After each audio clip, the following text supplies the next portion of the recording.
Let's suppose you're interviewing a theater owner. You've got your movie, you've got questions. You don't want to give away this precious baby to just anyone. What questions are you asking? I would ask a theater owner if they're happy, if they are doing what they thought they would be doing. Really? If they're happy? Yeah. Why? Well, there are people who I think, personally, I think used car salesmen who own the lot are happier than the number one salesman at whoever and whoever Chevrolet, or whoever and whoever Chrysler. Or Dodge. Or Dodge, or who Right, Chrysler, sorry. Dodge. Yeah. Because they're the ones that they go out and they make deals on inventory, and they bring the inventory in, and they know the vehicles, they know which ones run, they know which ones don't, they know the high mileage cars, the low mileage cars, they know where the knocks are, they know all that. And they are so they're educated on their product, and they are proud on some level of their product, and they rely on a relationship with their customer base. So they're not going to lie to somebody about the third yellow. It's yellow, that's not a lemon, it's just yellow. When they know it doesn't really work. They know it's not going to get these folks home. So to me, those are people, because you're going to come back to them and say, hey, Bobby, what's up with this Suburban? You said it would run, it didn't even get me home. They don't want that. They want you to come by and say, hey, I was at the donut shop and I brought you a cup of coffee in my new Suburban. Isn't it great? Thanks, Bobby. I have to think that people, maybe I'm naive, but I have to think that on some level, the most basic level of humankind, that's how they want to feel. They want to be proud about what they do. They don't want to do what they're told. They don't want to, and so that I would think would boil down to people who own 16 or 30 duplex down the street. They've got a lot of money invested. And it's not to say that they're going to shift. Do you know what I mean? No, they're not going to kick everybody out. Right. They're still going to make their money with the big boys. But the creative part of them, I think, is lacking. And I think that's what hopefully they're going to see or intrigue them about what our slate of films that we're bringing them. And it's not just our slate, it's other filmmakers, and hopefully creating more of a collective group of filmmakers. Yeah, be an avenue for independent filmmakers to actually be able to get on a big screen in Alabama, in North Carolina, or Raleigh, in Florida, or wherever it is. Instead of being told when they can show stuff and then being limited, now it's a way to almost piggyback little movies on. Yeah, so are you happy? Yeah. When I released Collier and Company, worked with a theater chain out of Georgia, and I moved the prints from theater to theater to theater. And wherever I showed up, I did radio interviews and television interviews, and we outsold whatever movie, whatever big studio movie was in the theater for that evening, only for that evening. But that was good. We had people watching the movie, people enjoying it, people buying popcorn, the theater owner was happy. I, as a creative person, was being fed, and an audience was enjoying themselves. And they still come to me and say, hey, I saw Collier and Company in Savannah, Georgia, and it was great. When are you going to make another one? That makes me feel great. So much more so than, hey, I saw you in some movie I don't even know, where I did it because, my little cardboard sign, I'm an actor. It says, right. we'll act for food, right?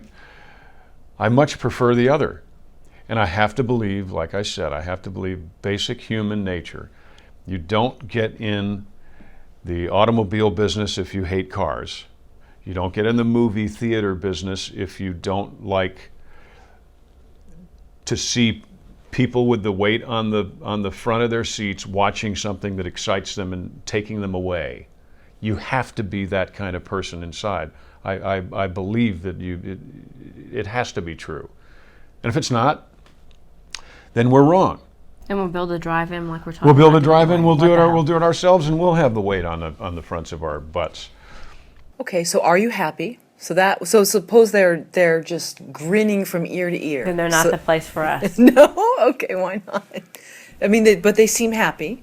Right, but if they say that if there's no void to be filled, then obviously there's no room. But I do think that there's. Yeah, we're looking. It's all over Anderson Bench. Are you content, Anderson? What? Content? He says, of course I'm not. right? They're having a good day, but he said, of course I'm not. Do you ever think you could be? He said,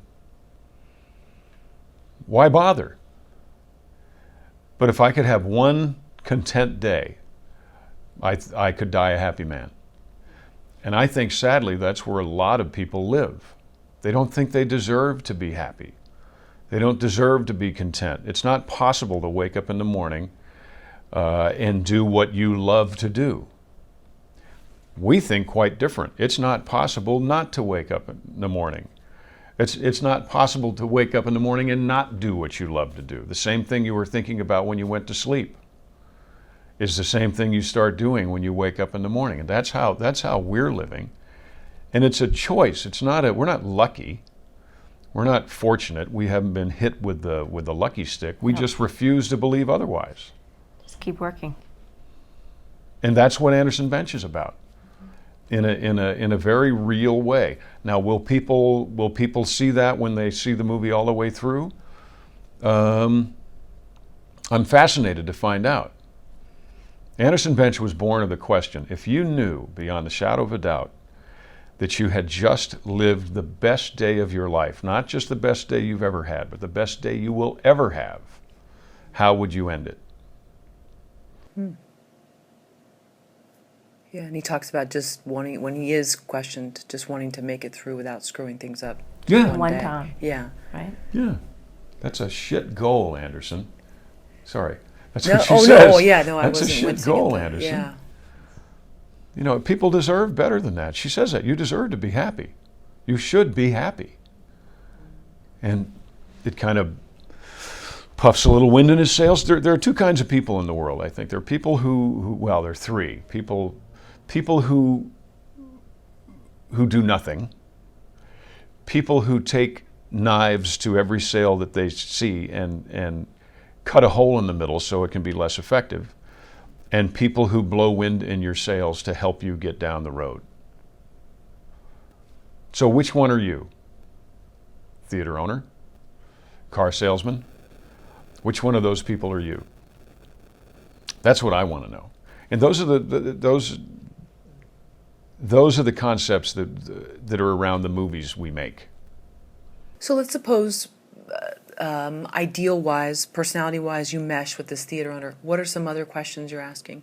Because you can have a great relationship with someone like them, but maybe the business side of it isn't for you. So what are some questions do you think you'd ask as well? What do you need? What can we do for you? Right? Absolutely. And then it's also, our approach to how we're going to feed and promote and relationships that we're calling upon, and it's a lot of different things. Right. What are you looking for? It's what do you need is not something that people are used to being asked. Everybody goes to these sorts of well, nobody's really having these sorts of meetings, but basically a meeting is about me trying to get something from you.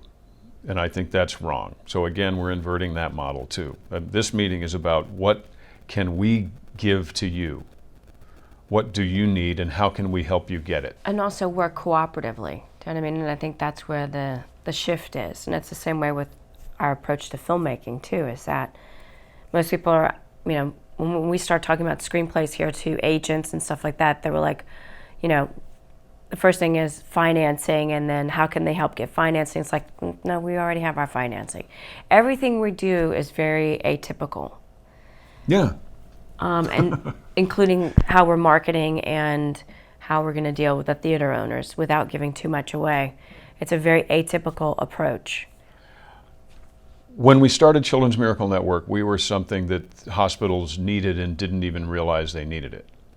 And we're in the service business, that's it. We raise money for Children's Hospital. Don't tell them how to use it, don't even suggest how they use it. Totally non-discretionary funding. Unheard of. Now it's been unheard of for 34 years, and we've raised over $5 billion with not a single string or thread attached to any single dollar that we've raised. Same thing with this model. This model is your I heard a wonderful story the other day about this guy's grandpa who started this theater chain, who was a mayor, and he dressed up like Boss Hogg from Dukes, and he was heavy and everybody loved him, and he was a showman. And this is a guy who started a very successful theater chain, and it went from showman grandpa to business, business, business, business. Still wonderful showman family, but there's a lot of business involved. And they love. Now, I guarantee you, no one has ever sat in their office, and said, "What can we do for you?" And that boils down to, when you were a kid, what kind of movies? If you could cut one screen off of all of the screens that you have and dedicate it to something that would make you smile, what would that be? And they'll tell us. And we either have it, or we'll find it, or we'll make it.